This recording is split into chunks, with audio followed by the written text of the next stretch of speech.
Well, immigration continues to be a top issue this election year. And following our reporting from the southern border this week, we're joined now by the Secretary of Homeland Security, Alejandro Mayorkas. Mr. Secretary, welcome back to the NewsHour. Thank you for having me, Amna. I want to begin with what we found in our reporting over these last few days in southern Mexico and the U.S.-Mexico border. If you take a look at this map, this is one of the things that struck us. We spoke to dozens of people along the way who were planning on making their way to the United States. This is a list of their countries of origin that were all represented both down in southern Mexico and up at the U.S.-Mexico border. Some countries people might expect, El Salvador, Guatemala, and so on, but also people from Senegal, Mauritania, China, Bangladesh. And we know as those folks make their way to the U.S. southern border, those encounter numbers have been rising. If you look at the trend over the last 3 years, we were seeing record highs. Fiscal year 21, 1.73 million, up to 2.37 million in 22, and finally 2.47 million in 23.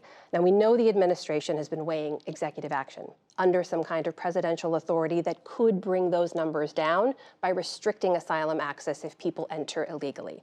Will the president take that executive action? A couple points, very importantly, that what we are experiencing at the southern border is reflective of what the world is experiencing. The largest number of displaced people around the world since World War II, if not before then. And so we mentioned the different nationalities of the individuals arriving at our border. That is what other countries across the Atlantic are experiencing and around the world, number one. Number two, the answer is exactly what the bipartisan group of senators presented to Congress, and that is legislation that provides for much needed fixes to what everyone agrees is a broken system and much needed resources to implement those fixes. Legislation is what is needed. That is what is enduring. Executive actions in the past have been challenged in the court, and executive actions without the accompanying resources will not meet the moment. But absent congressional action, because we know that that bill did not have a path forward in the Republican-led House, absent congressional action, does the president have authority? There is a section of the Immigration and Nationality Act that says he can suspend entry if he finds that entry of migrants is, quote unquote, detrimental to the United States. Should he use that authority to bring down those numbers that you know are taxing resources in our system? We have not given up on Congress in terms of its ability to actually fulfill its responsibility to the American people. We are always considering what we as an administration can do in the shadow of Congress's failure to act, but we continue to believe that Congress must and can act. We must have them deliver the solution rather than live with the problem. So no presidential action imminent? I am not in a position to talk about the deliberative process.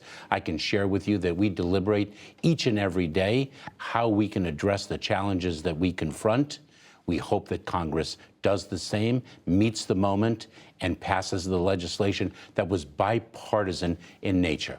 I have to ask you, because House Republicans moved very quickly to impeach you on the basis of those numbers we just saw. That was nearly a month ago. They have yet to send those impeachment articles to the Senate. Has it been communicated to you when or if a trial might move forward? It has not. And I will tell you, Amna, as I have said repeatedly, I am focused on the work. And the work includes the very challenge about which we speak now, and that is the challenge of an unprecedented level of worldwide migration from which our hemisphere is not excluded. You've previously indicated, though, on that point, you would be willing to testify if there was a trial. Is that still the case? I will honor my obligations under the law, as I have done every single day for 22 years in my federal public service. Related to immigration, we have been seeing a rising number of people fleeing Haiti in a downward spiral into violence in that nation. The head of the U.S. Southern Command, General Laura Richardson, said yesterday that U.S. forces at Guantanamo Bay in Cuba are prepared to accept migrants from Haiti if they start to flee en masse. That would essentially mean U.S. officials intercepting them by sea before they reach the United States and taking them to Gitmo. Is the United States prepared to do that? Earlier this week, Amna, we interdicted a vessel at sea, and we repatriated 65 Haitians to Haiti. This is an incredibly important message for the people of Haiti to hear, and that is one cannot take to the seas It is far too perilous. We have seen too much tragedy. The world is focused on the instability in Haiti. We are very focused.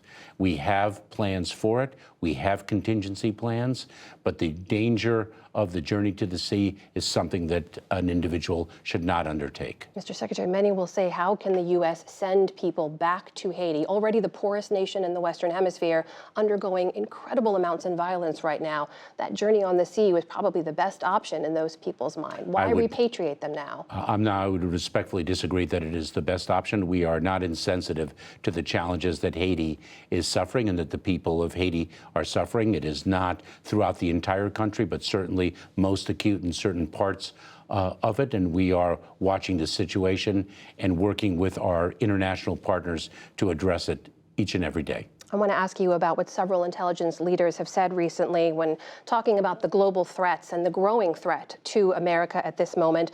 The NORTHCOM commander, General Guillot, said recently that the likelihood of significant terrorist attack in the homeland has almost certainly increased since the beginning of the Israel-Hamas conflict.